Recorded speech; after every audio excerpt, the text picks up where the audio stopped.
This is a reading from Rays of the One Light, weekly commentaries on the Bible and the Bhagavad Gita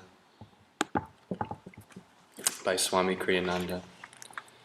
Week 20, Activity versus Inner Communion. Truth is one and eternal.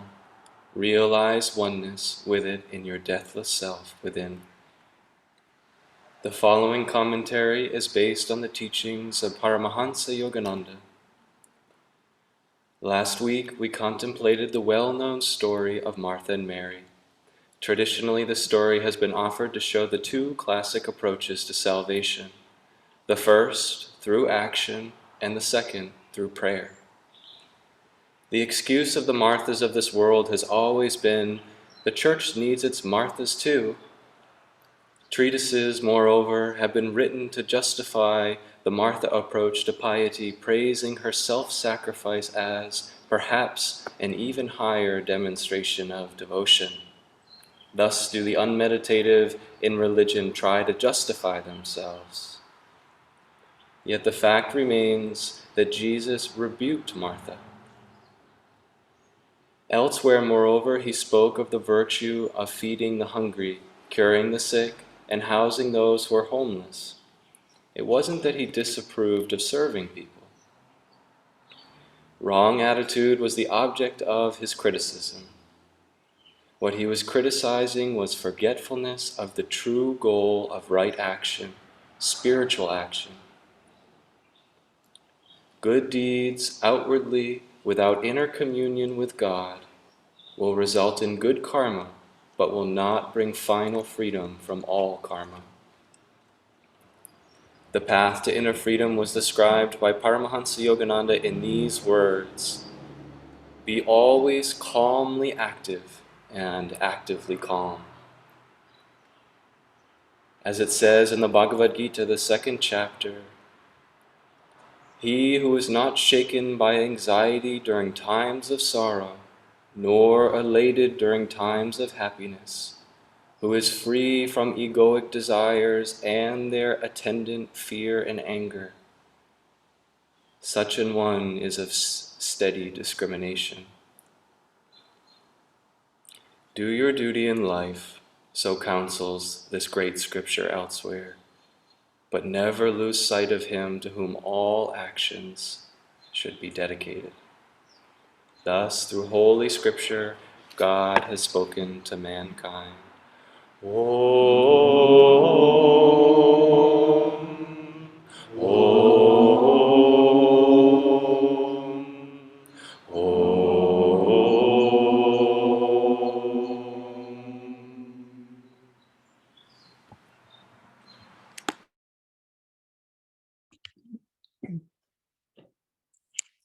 Good morning again, great souls. We'll start with a reading from Whispers from Eternity, Master's beautiful book of poem demands, prayer demands. Number 167, teach us to consider no work more important than thy work. O Spirit, as no work is possible without borrowing from thee the power to perform it, so teach us to consider no work greater than thy spiritual work. Teach us to feel that, since no duty is possible without thee, so no duty is more important than our duty to thee.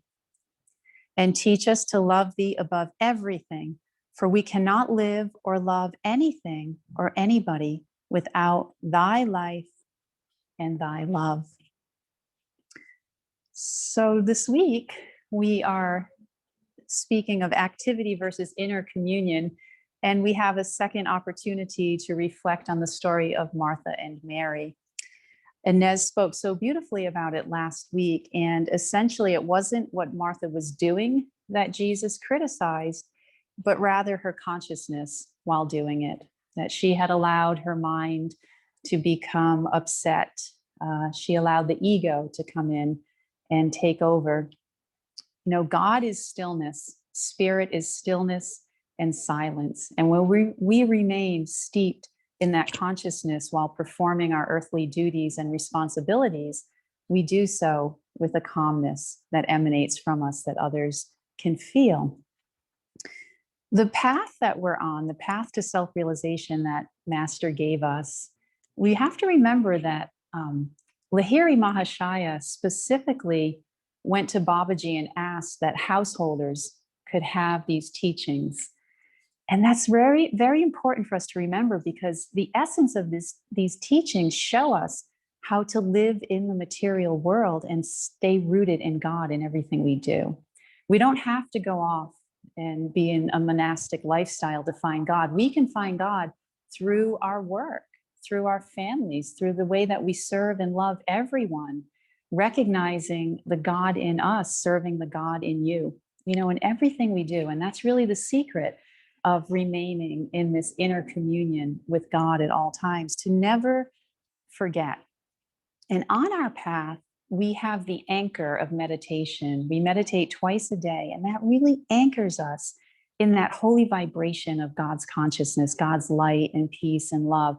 And then in between the times that we're meditating, Master has given us these beautiful instructions and practices that we can keep that energy flowing through us by repeating God's name. The beautiful song that Duty sang for us, which is Master's poem, God, God, God. Behind the din of activity, I will constantly call for thee, God, God, God. It doesn't matter where we are, what we're doing, we can constantly have that consciousness in our minds. Master also said that to reach spiritual perfection, we must possess both the qualities of Martha and Mary, that we should be serviceful to others, but while doing so, to always remain steeped in the consciousness of God doing through us. And if we're honest, we can all relate to Martha, can't we? We've all been in that situation where, again, the stillness of God flies away and the mind takes over and the ego takes over and we feel left out. I'm doing all the work and they're out there having fun. And it goes on and on and on in many different situations, in many different ways in our life. So we can all understand that consciousness. So we do have sympathy for Martha. We understand that. But again, just remembering that no matter what we're doing, to just keep coming back to God, keep coming back to the reality that everything we do comes from God, is that Holy Spirit flowing through us. There's a beautiful story that Swami Kriyananda tells about a devotee of Master called Mrs. Brown, who lived at Mount Washington. Mrs. Brown ran most of the office work, writing letters and taking care of all the daily duties, which were quite vast at that time. And Master went to her one day and he said, Mrs. Brown, you work too hard. You must rest and work less. If you don't, it will ruin your health. And so Mrs. Brown considered his advice and she said, okay, I'm going to try to let go of a few things. And then the very next day, Master came back and gave her a big project. And she thought, oh, how am I going to do this project and work less? And she said, well, I'm just going to go ahead and do the project. And then a few days went by and Master came back and said, you must not work so hard, Mrs. Brown. In this lifetime, you've done more work than most people do in several incarnations. And so she said, okay, I'm going to try to step back a little bit. And then 2 days later, he gave her more work than ever. So this went on for a week or two. And then finally she understood. And she came to him and said, Master, instead of using the word work here, how about if we call it service? And Yogananda laughed and he said, that was quite a show.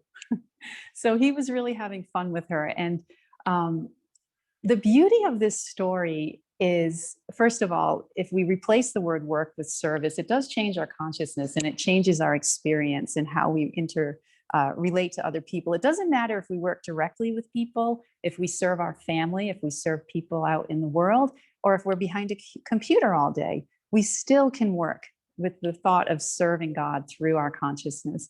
But the other part of this story that's so beautiful is that Master always taught through example. He never came right out and said to someone, this is how you should do it. Instead, he would kind of set up these little scenarios where the devotee or disciple would come to their own wisdom, their own intuitive understanding of what it was that they needed to evolve into. And it's important for us to remember that, because although we don't have Master here, Yogananda, in the body, he does the same thing with us every day. So when you find yourself in a situation of repetitive behavior or a repetitive pattern with another person, remember that master's behind that, or God is behind that.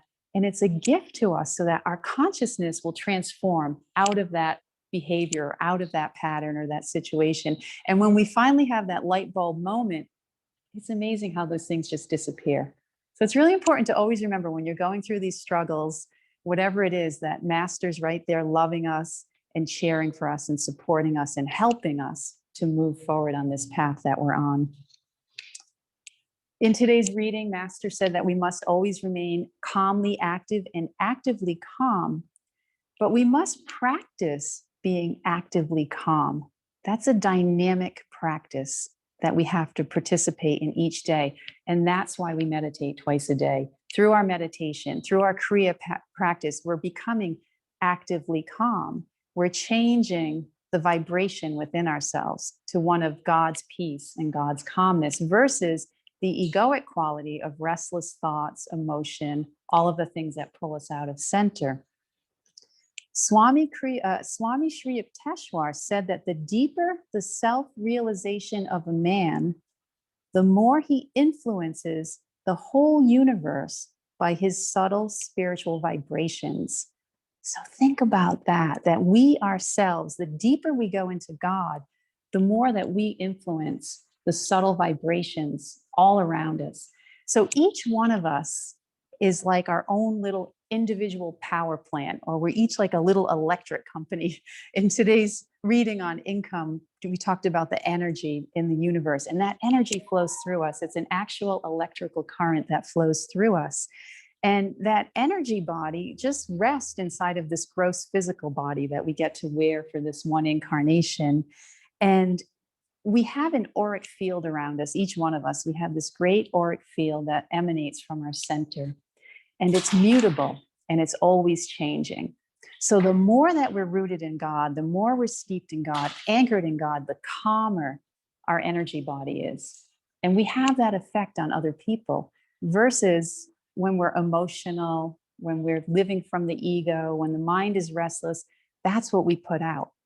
So it's really an active practice to remain actively calm is something that we cultivate each day in our own lives, in ourselves, at our very center. And then when we move through life, we can be calmly active.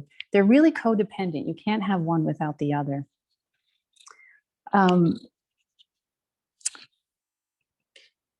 Swami Kriyananda often said, be a cause, not an effect.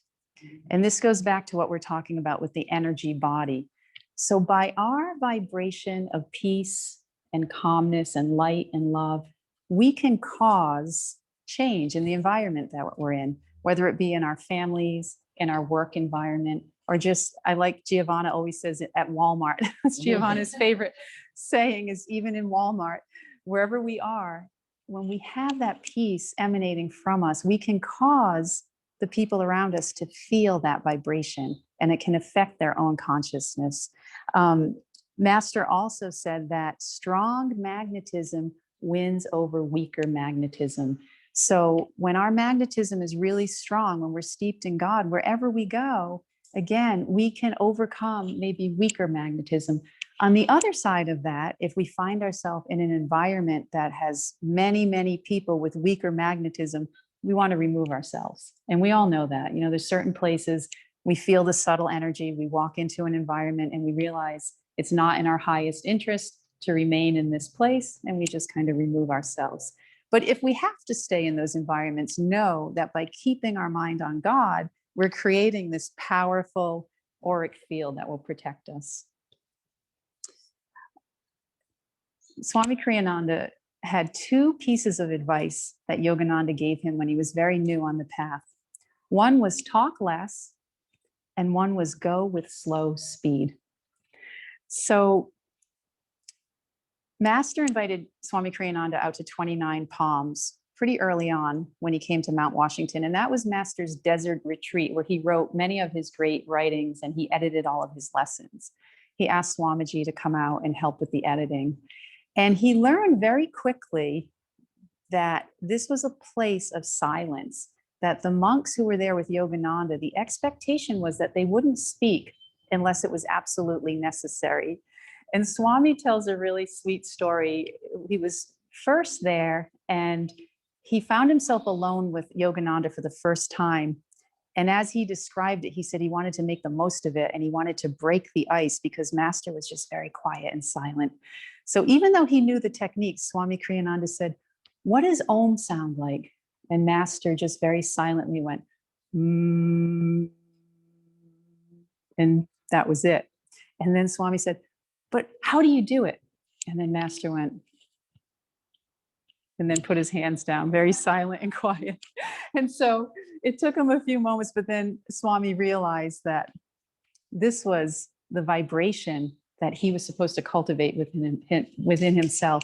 You know, God, again, is found in silence and stillness. That's where we find God. So if the mind is always restless, if the mouth is always talking, we can't feel that intuitive presence. You know, so even in our own lives, when we're working, to do our work with a calmness, to do our work with an inner silence. Of course, there's times we have to communicate, we have to talk to our, you know, people in our lives, but even when we're doing that, we can constantly have God, God, God, God, Christ, Guru coming through. The other thing he said was about going with slow speed. So Swami Kriyananda ran into Master in Mount Washington, and Yogananda just looked at him and he said to him, "Do not get excited or impatient, Walter." He called him Walter. "Go with slow speed." And Swami Kriyananda said, though, although outwardly he was giving off a vibration of great calmness, he said inwardly he was very restless and very enthusiastic about these teachings, and he wanted everything really quickly. He just wanted to get it all as quickly as he could. And that's good advice for us too, because again, you know, that chant we just listened to, rest in God, in our own practices, to just go slow and be with God, be in the silence, take the time you need. There's no rush. You know, we have this rest of this incarnation to explore these teachings and to really go deeply into these teachings in the silence of our heart. And with that, there is kind of a vibe or a bhav that goes with us that isn't restless and it's not quick. Again, that's ego. So basically, Master said that silence is the altar of spirit. And it's very interesting that the words silent and listen contain the exact same letters. Mm. They're just alternated. So think about that, silent and listen. So what a powerful thought that when we're silent and in tune with God's vibration, we listen for God's message to us. We listen for God's guidance. That's the best way for us to go about our duties, our inner duties and our activities. There were times when Yogananda had to travel across the country. He was giving lectures and speeches, and he was camping and really active outward periods of his life to spread these teachings. And during that time, there was a period where he just felt that he wasn't able to sit in his meditation and go as deeply as he normally would, because he was just on the move all the time with very little sleep. And he prayed to Divine Mother, and he said, "Is this what you really want me to do? I feel like I'm missing that inner communion." And as soon as he had that prayer, he felt God's presence move through him. And he got the confirmation that because his mind was always on God and his heart was always on God, that God was just moving through him. So that's important for us to remember too, because there are times in our life where we have to be very dynamically active, depending on what's happening. And that's just fine too. You know, there's that time where we can be quiet and listen, and there's a time where we need to put out dynamic energy in the world. But when we're putting out the dynamic energy, put it out with God in our hearts, knowing that that dynamic energy comes from God. It flows right through us. It's not our own energy, it's God's energy. Master said, those who love God are always thinking of him. If you love God deeply enough, you don't have to fly away from the world. You can fulfill any responsibility and still think of him. And that's what we're being called to do, to just live our lives and to think of God at all times. to find the time to anchor ourselves in communion, that deep inner communion, through our meditation, through our Kriya practice. And then in between the times that we're sitting in meditation, when we're active, to keep God always in our hearts and minds. And that's how we remain calmly active and actively calm.